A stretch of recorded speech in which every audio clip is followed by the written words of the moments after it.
Keeping it Channel 1, the head of state, President William Ruto, is on a developmental tour of the Western Kenya region, and among his visits is Naitiri Primary School, Naitiri Market, Webuye Town Market, not to mention Zoia Sugar Guest House and affordable housing at Kanduyu. Earlier on, he had a groundbreaking ceremony of Naitiri Market in Bungoma County. Let's first of all hear what the head of state had to say. Tunaagiza edible oil, tunatumia pesa ya Kenya bilioni 500 kununua chakula ambayo tungezalisha hapa Kenya. Na wauliza ndugu zangu watu wa Naitiri, mnataka tuendelee kweli kuagiza chakula kutoka nje ama tuzalisha hapa Kenya? Si tuzalisha nyumbani? Ile pesa bilioni 500 badala ya kulipa wakulima ya sehemu nyingine, si tulipe wakulima wetu hapa Kenya? Hiyo ndio mpango tuko naye, na mimi nataka niwaulize kwa unyenyekevu. Kazi yetu itakuwa ni kuhakikisha kwamba mko na mbegu ya sawasawa. Sisi na huyu gavana wenu tutapangana hapo kwa mbegu. Tutapangana kuhakikisha kwamba mbolea inawafikia kwa bei nafuu. Na tutahakikisha kwamba ile market infrastructure yote tumeondoa wakora na mabroka ambao wanaumiza nyinyi, ndio tuhakikisha kwamba pia mnapata bei ya sawasawa kwa mazao yenu. Tumekubaliana? Tumeanza mwaka uliopita.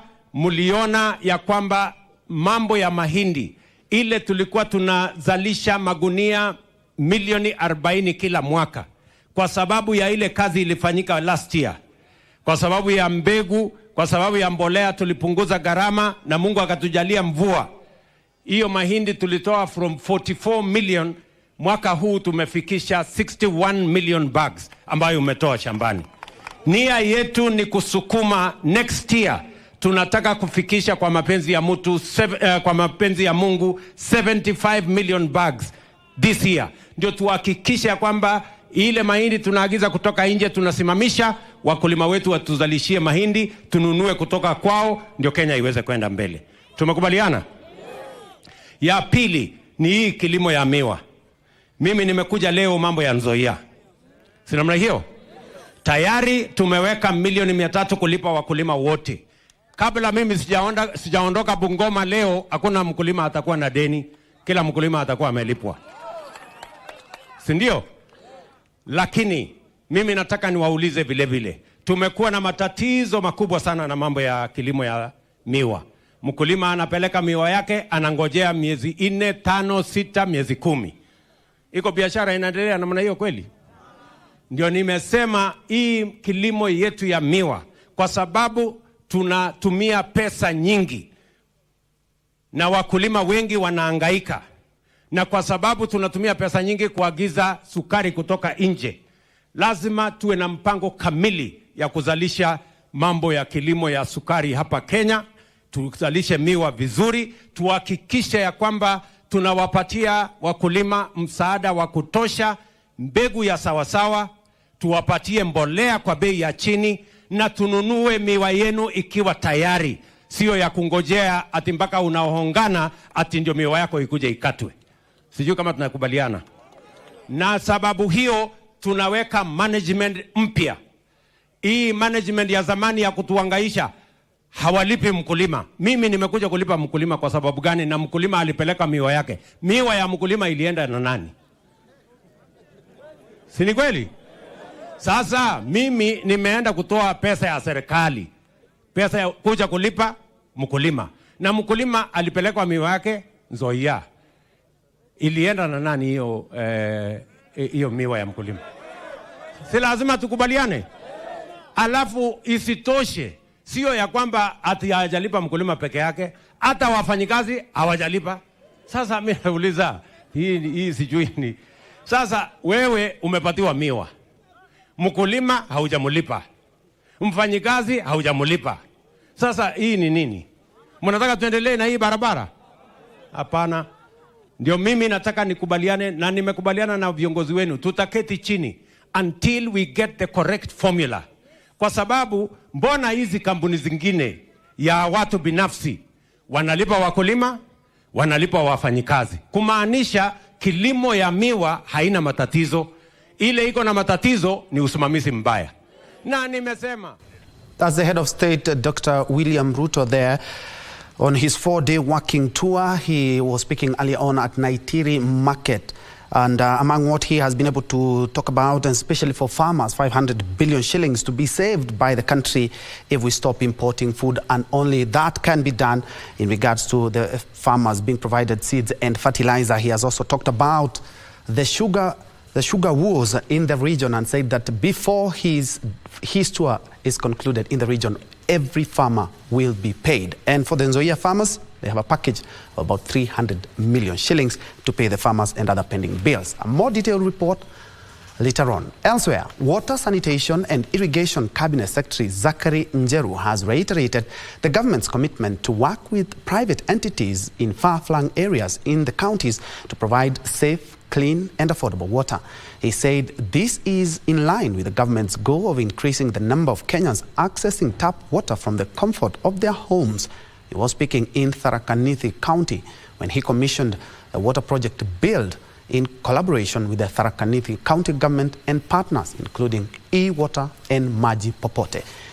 Njue called for... We will not let this project down. Gavana na viongozi wamefanya jambo lao.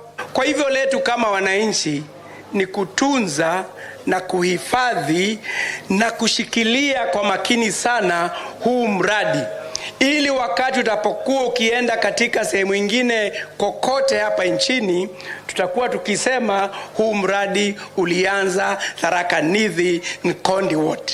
A project that is supposed to make sure that management of community water for the boreholes will no longer be a problem to the residents in terms of maintenance, regulating and even distribution.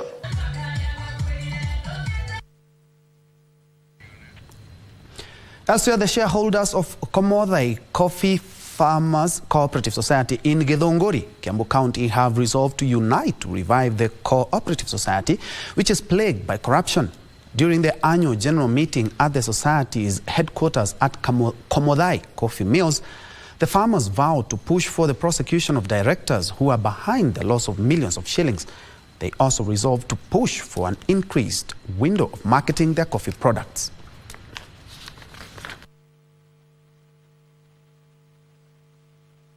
First, I would like to tell the coffee farmers to have no doubt whatsoever that their leaders are addressing their concerns, and the leaders were voted in for one reason and one reason only: to see to it that their issues are well addressed. Tumesikilizana ya kwamba each and every factory to submit its audit in order for us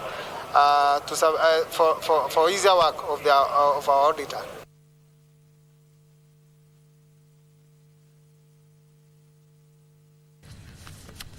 The new security agencies in Samburu County have recovered 152 livestock out of the 210 that were stolen last week during a banditry attack at Longa-One.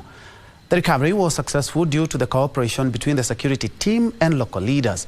Addressing the press after the recovery, Suguta Ward MCA James Leleruk emphasized the need for local leaders to be involved curbing banditry. The second recovery of stolen livestock after the Laikipia one that was led by Rift Valley Regional Commissioner Abdi Mohammed earlier this year at Posta area of Laikipia County. MCA wa Social Ward Lekopia ni Parleto na Mheshimiwa Sara, kwa sababu nimeona ya kwamba tukishirikiana kama viongozi ili tuweze kuongea na wasee wa pande zote mbili.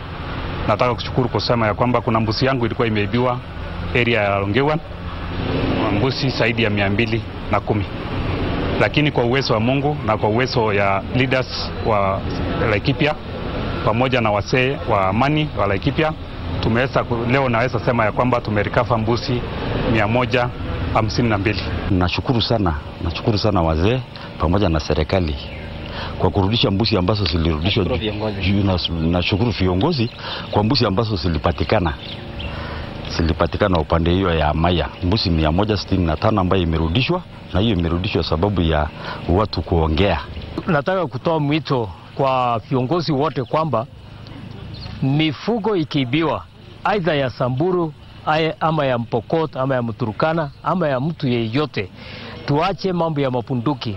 Punduki haitaleta suluhisho, lakini maongeo na kwenda kuongea zaidi mambo ya amani ndio italete amani.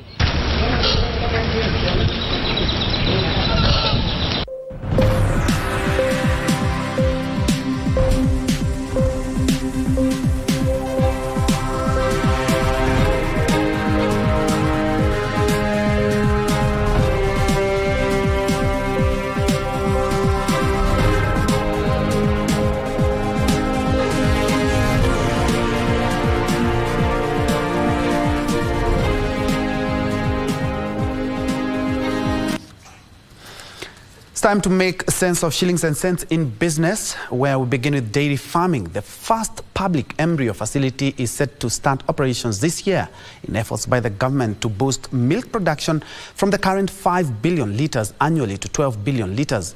Agriculture Cabinet Secretary Mithika Linturi says the embryo facility, which is domiciled at the Kenya Animal Genetic Resource Centre in Nairobi, will help in production of high-quality breeds.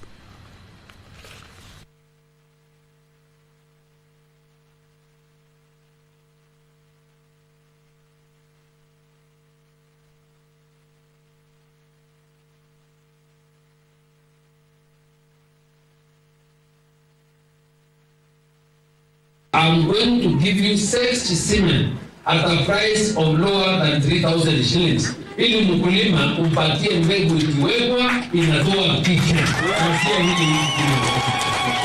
Because why it's here is to be able to improve our breeds within the next 2-3 years. Ili tuwe na ng'ombe ambazo zinatupatia maziwa mzuri. Nilikuwa ufwao na tukakubaliana Nyandarua tutapewa 20,000 liter liquid nitrogen. Tutaweka hapa hata mahali ya kuweka nimetayarisha. Usitumie sisi nikuje, ndio unaona ndiko nataka kufanya AI program kwa wakulima wote wa Nyandarua. And still on boosting production, the Ministry of Agriculture has donated 5,000 packets of pyrethrum seeds to farmers in Cape Kelion, East Kericho County, in renewed efforts to revive the cash crop. Agriculture Cabinet Secretary Mithika Linturi says Kenya is keen to enhance shipment of pyrethrum, which used to be among top foreign exchange earners. Pyrethrum was introduced in Kenya in 1928, and by 1932, commercial production of pyrethrum flowers began. By 1998, Kenya used to produce between 10,000 to 15,000 metric tons annually, grown on 100,000 acres. This constituted about 70% of the world's supply. Agriculture Cabinet Secretary says Kenya is keen to revive pyrethrum production, which has declined in recent years, and make it viable. The government is deliberate in the promotion of growth of pyrethrum, because pyrethrum is the best and most recognized organic pesticide to store our food. Addressing pyrethrum farmers at Kaptich in Kericho County, Linturi said a combination of support initiatives have been rolled out to boost production, such as donation of certified pyrethrum seeds. Support kuza pareto. Mbegu tuko nazo, kampuni nne zinafanya kazi katika taifa hii, and we appreciate the involvement of the private sector in supporting our farmers in the various value chains that we are promoting, because that's the only way to support and grow our country. Ian Muse, Lunchtime News. Elsewhere, a collaboration between Kenya and American institutions of higher learning has been rolled out, targeting to sharpen innovative and entrepreneurial skills in students in efforts to prepare them for the dynamic job market. This is under the Kenya-USA Global Launchpad initiative that is designed to provide an immersive and experiential learning experience for students by incorporating both physical and online training to either create jobs or meet the needs of the job market. There have been concerns that most students in institutions of higher learning focus on acquiring skills to be employed This has seen the rate of unemployment growing at a higher level than the available opportunities being created to absorb those entering the job market. This has ignited a debate about the need to have institutions of higher learning focus on entrepreneurship to scale and prepare students to be job creators. The push has received support from the Kenya-USA Global Launchpad Initiative, which is a collaborative effort between Kenyan universities, Syracuse University and the U.S. Embassy in Kenya, with the JKUAT Department of Physics, JKUAT, serving as the host institution to sharpen the skills of students in public universities. The idea of this program is that Jomo Kenyatta University and Syracuse can coordinate, communicate together. Young people from Kenya and from the United States can communicate together through the program, develop new ideas, support each other, and seek out those networks that make their solutions into the businesses of the future. Especially in the area of entrepreneurship, we believe that this initiative will help our students to grow and nurture an entrepreneurial mind, so that when they graduate from the university, they just don't go out looking for jobs, and they have to really be able to create jobs and even employ other people. So we believe that our mandate as a university is to train people who can create jobs. Among those targeted are 130 students from the Jomo Kenyatta University of Agriculture and Technology who will benefit from specialized technology, innovation, and entrepreneurial training. Added from Mike Cogley that was so much important is we shouldn't dwell on the solution to a problem. Much of the time that you're supposed to take is for looking into the problem, and then that 1% of the time that you're going to get is more majorly the solution. Through the forum, Kuguri Forum, through that initiative, we learned about collaboration, entrepreneurship, thinking, critical thinking, and more of it is how do you connect with people? How do you find people with the common mindset to come up with something? The training will be done through workshops, mentorship sessions, and practical projects designed to nurture creativity, problem solving, and critical thinking. The Kenya-USA Global Launchpad Initiative will support Kenyan and US students form joint teams and foster collaborations that will lead to the generation of multinational ventures. What I'm trying to pass through to STEM students is that they can be agents of production for the country. This is one thing that I have had a firm belief on. I believe that young people, as long as you have gone to the university, your role is to create opportunities. Your role is to create jobs. The culmination of the program will see the presentation of the ideas generated during an innovation conference scheduled later this year. Organizers say the winning pitch will be supported to commercialize it. Through that, we've been able to come up now with the Innovate Connect, where it's a platform for creatives to connect and showcase their work. I've been able to set up my first company after this program, that is SunPass Energy.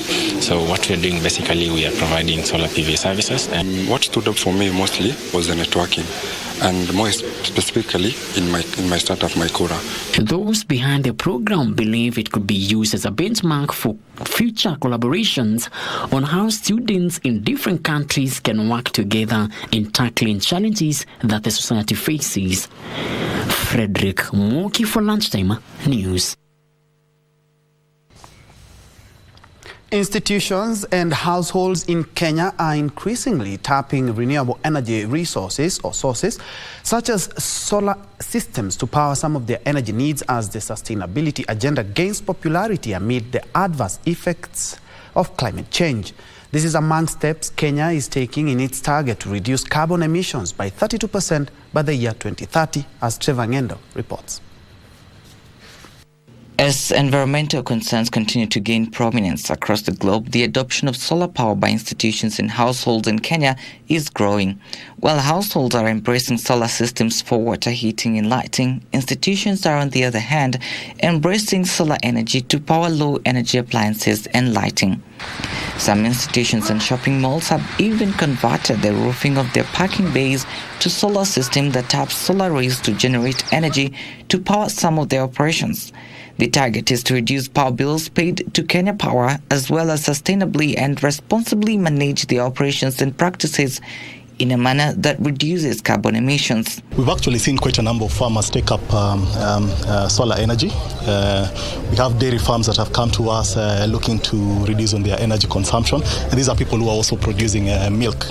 So it is sustainable for farmers to take up solar energy because it's cheaper, and that's the only way that they're going to make their products more competitive going into the market. Recognising an opportunity to reduce costs within the business, hopefully to pass that on to the consumer, to make sure that we're safe in our operations going forward.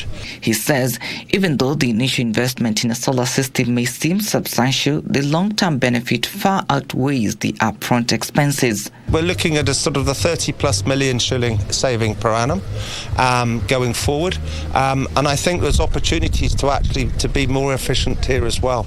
We've got certain aspects, and certainly in this facility, which we can still add more solar panel coverage to. Most of our solutions, grid-tie solutions, are able to give you a payback period of between 3 and 4 years. So 3 and 4 years, if you're willing to invest in anything, and even think about most of the assets that most people buy, anything that gives you a payback period of less than 10 years is a worthwhile investment.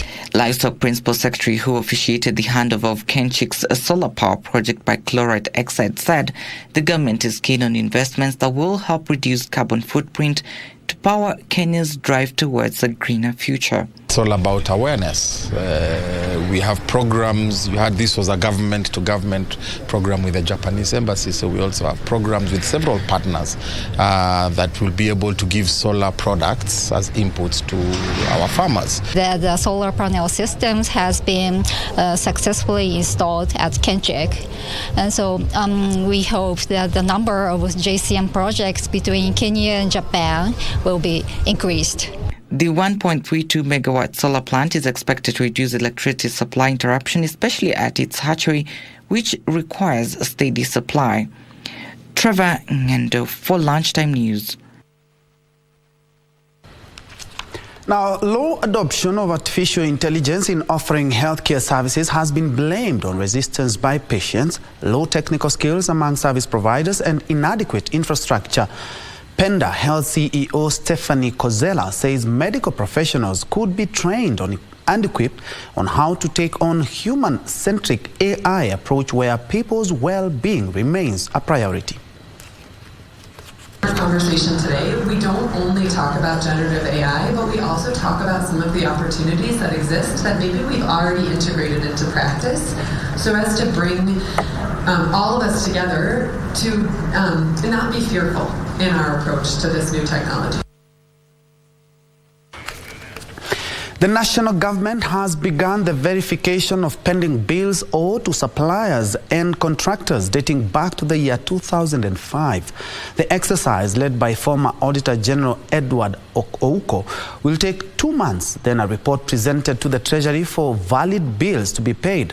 Speaking when receiving status report from the Verification Committee, Treasury Principal Secretary Chris Kiptoo said small and medium-scale enterprises whose pending bills will be approved will start receiving their payments from March.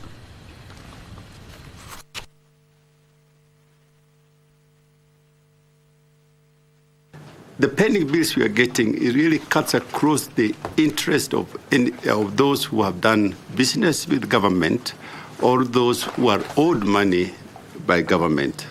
And so we expect that we will be getting all these, plus the individuals who are owed in terms of pension, and there are a number of institutions who owe individual Kenyans out there pensions and so forth. We are hoping that this exercise will be completed within the time set, which is 1 year, but we have given 3 months for them to give us the first report to submit to the Principal Secretary.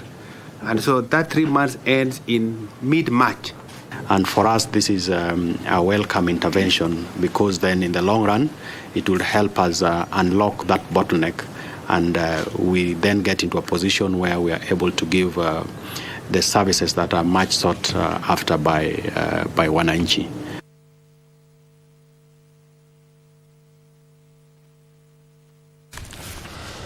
Further afield, oil and gas giant Shell says its profit dipped from a record $39.9 billion in the year 2022 to $28.2 billion in the year 2023 in what firm the firm believes or blames on low energy prices. Energy firms made record earnings while oil and gas prices soared in the aftermath of Russia's invasion of Ukraine amid fears of supply problems. Here are the details of this and other stories from across other parts of the world.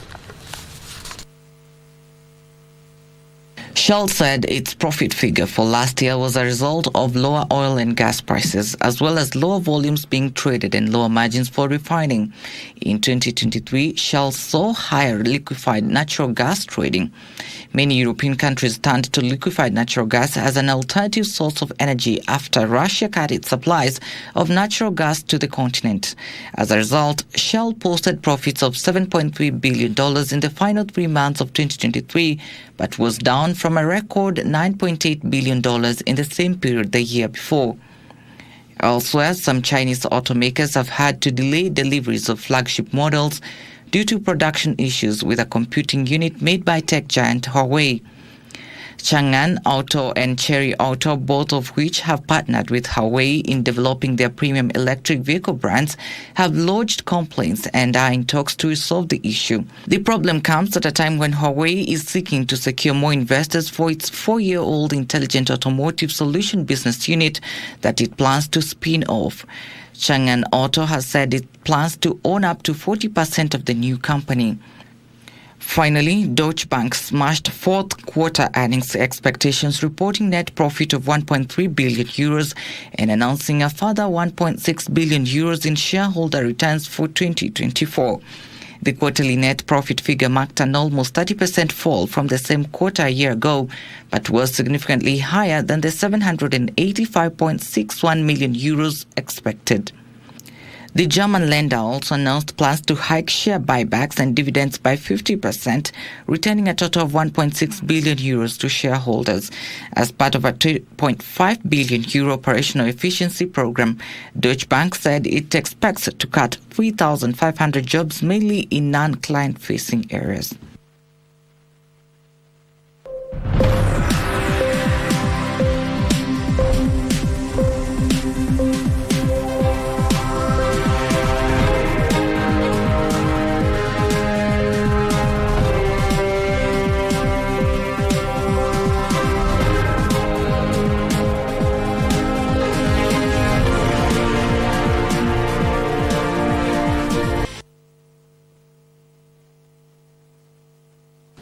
Time to tilt the lens and focus on sports. The Nigerian Super Eagles have been installed as favourites to win the 2023 Africa Cup of Nations as they prepare to face Angola on Friday in the quarterfinals in Cote d'Ivoire.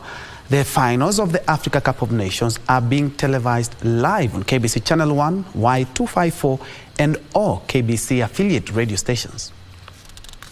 Eagles coach Jose Peseiro has hailed his charges for the determination and hard work they have displayed since the start of this tournament. Peseiro also noted that they have made their title intentions clear and are going for nothing else but a win in Friday's match against Angola. Nigeria started the tournament slowly, and this will be their toughest test in the tournament. Ademola Lookman, who returned against Cameroon and scored both goals, is expected to keep his place alongside Victor Osimhen and Samuel Chukwueze. Angola will be without first-choice goalkeeper Neblu after his red card in the last game against the Brave Warriors of Namibia. Signori Antonio will deputize his absence. In another match, DRC Congo will take on Guinea.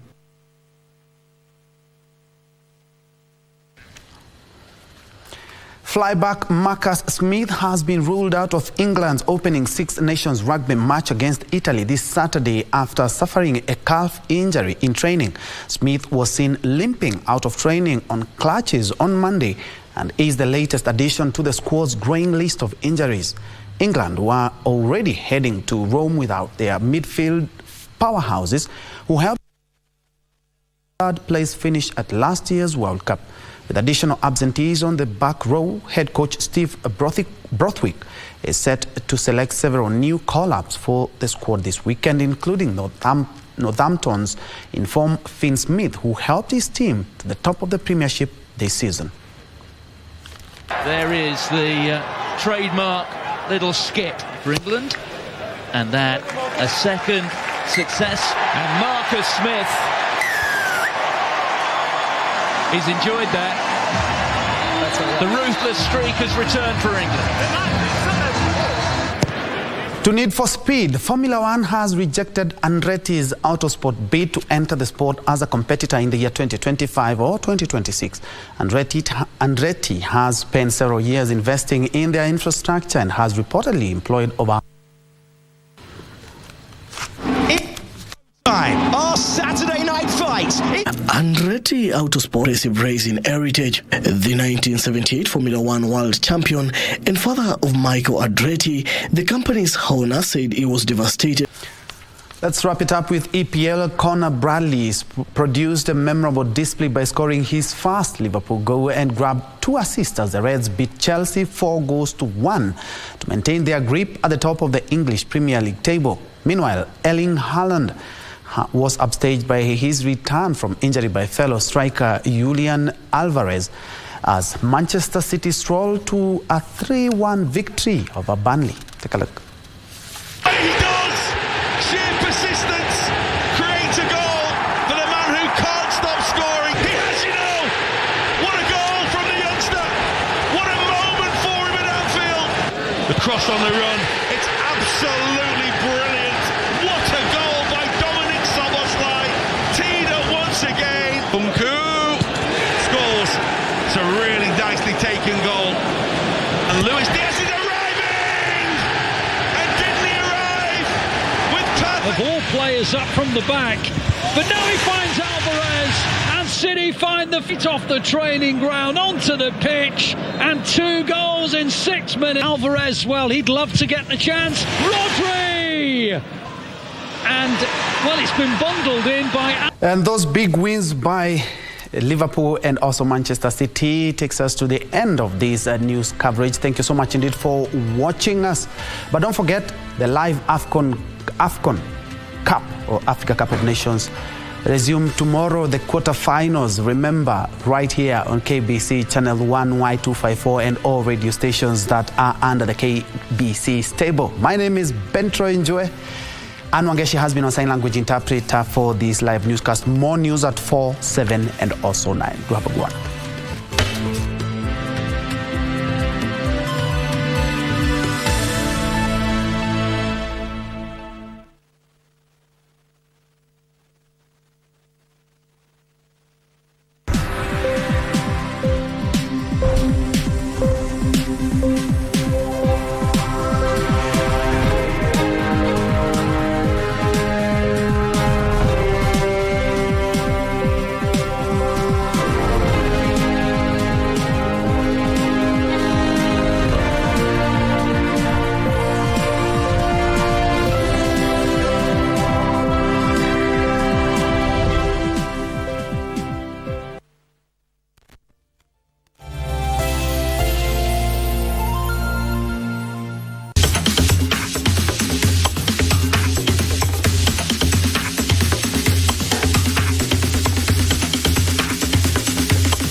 The Kenya National Youth Service will conduct a nationwide recruitment drive for male and female NYS volunteers from Monday the 5th of February through to Friday the 9th of February 2024. Persons wishing to be enlisted must meet the following conditions. Be a Kenyan citizen and resident of the respective sub-county of recruitment. Be between the ages of 18